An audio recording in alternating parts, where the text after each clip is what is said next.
Can one Chinese missile, the DF-21D, really bring down a $13 billion American supercarrier? Or is the so-called carrier killer just a weapon built more for headlines than for war? They call it the carrier killer, a missile born from China's ambition to push back the most powerful navy in history. The DF-21D, a sleek ballistic weapon that streaks through the atmosphere at hypersonic speed, is often described as the ultimate answer to America's aircraft carriers. Imagine the symbolism. One relatively cheap missile striking at the heart of a warship worth over $13 billion, a ship that carries an air wing larger than the entire air force of some nations. The question practically writes itself. Can the DF-21D really bring down a U.S. Ford-class supercarrier, or is it simply another tool in the theater of propaganda? That question has haunted strategists ever since China first revealed the weapon, and it still lingers every time tensions rise in the Taiwan Strait. The DF-21D made headlines when it entered service in the late 2000s. China called it a breakthrough, the first anti-ship ballistic missile in the world. With a reported range of 1,500 kilometers, maneuverable re-entry vehicles, and a warhead designed to plunge down on ships moving at sea, it seemed to defy the old playbook. For decades, aircraft carriers were the kings of the ocean, projecting power wherever they sailed. Now, for the first time, a land-based missile promised to flip the script. The math looked simple. Hundreds of millions of dollars in missile development against a single carrier worth billions. One successful strike, and Washington would be forced to rethink its entire naval strategy. And yet, in the years since its debut, one thing remains conspicuously absent: proof. The DF-21D has never been fired in combat. It has never been tested against a maneuvering target defended by modern missile interceptors, electronic warfare, or the layers of protection that guard every American carrier strike group. For all the headlines, the missile remains unproven, its reputation built more on claims than on demonstrations. Meanwhile, the target it was built to kill has only grown stronger. The USS Gerald R. Ford, first of its class, is the most advanced aircraft carrier the world has ever seen. Stretching over 300 meters, displacing more than 100,000 tons, it is less a ship than a moving city. Its deck launches F-35C stealth fighters, Super Hornets, electronic warfare planes, and early warning aircraft, creating a web of dominance in the skies above. But perhaps the most important fact often overlooked by casual observers is this: the Ford never sails alone. It is the centerpiece of a carrier strike group, a floating armada that includes Arleigh Burke destroyers bristling with Aegis radar, and interceptor missiles, Ticonderoga-class cruisers with their vertical launch cells, attack submarines lurking below, and logistics ships that keep the group moving indefinitely. Together they create a defense in depth. Space-based satellites detect launches. Aegis destroyers launch SM-3 interceptors to strike ballistic missiles outside the atmosphere. SM-6 missiles provide another layer closer to the fleet, and close-in weapon systems guard the last line. The carrier itself is a target, yes, but it is also the eye of a storm of defenses designed to ensure that no single missile, no matter how fast, can easily reach it. Still, the controversy refuses to die.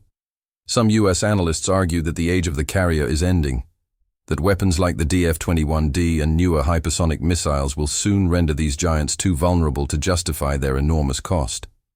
Others counter with history. No American carrier has been sunk since World War II, despite being targeted repeatedly. Carriers have been struck, damaged, but never eliminated. Their survival owes not just to luck, but to the sheer complexity of striking a moving fortress protected by an entire fleet and supported by global logistics. The debate rages in think tanks and online forums alike. Could one missile truly end the reign of the carrier, or would the attempt simply reveal the limits of China's military hype? Let us imagine the scenario. Tensions flare in the Taiwan Strait. Beijing orders a salvo of DF-21Ds, their boosters lighting up the sky as they arc high above the clouds. Western satellites detect the launch within seconds, feeding data to ships hundreds of kilometers away. Aegis crews spring into action. SM-3 interceptors streak upward, seeking to smash the warheads in space. Some are destroyed. Others slip through, maneuvering in their final descent. Then the SM-6 interceptors fire, weaving a web of kinetic kill vehicles in the upper atmosphere. Perhaps one or two missiles survive, plunging toward the Ford-class carrier itself. At this moment, the final line of defense engages. Electronic warfare systems jam guidance. Close-in weapon systems unleash streams of projectiles, and decoys confuse targeting. Even if a warhead does reach the sea, striking a carrier-sized target moving at 30 knots in open water is no simple feat. And here lies the paradox. For the DF-21D to fulfill its promise, everything must work perfectly. Satellite tracking, real-time guidance, warhead survivability. For the carrier to survive, only one part of the layered defense has to succeed. Probability is not on the missile's side. Yet, doubt lingers, and perhaps it should. No shield is perfect. Hypersonic warheads maneuvering at Mach 10 are unlike anything the US Navy has faced in real combat. One lucky strike, one failure of timing or coordination, and a carrier could be crippled. Not necessarily sunk outright, but disabled enough to remove it from battle. And what then? Would America risk escalation to defend its prestige, or would it retreat, handing China a symbolic victory without firing another shot? These are the uncomfortable questions that make the DF-21D dangerous, even if it never proves itself on the battlefield. Its power lies as much in psychology as in physics. But here's the uncomfortable truth for Beijing. The United States has faced carrier killers before.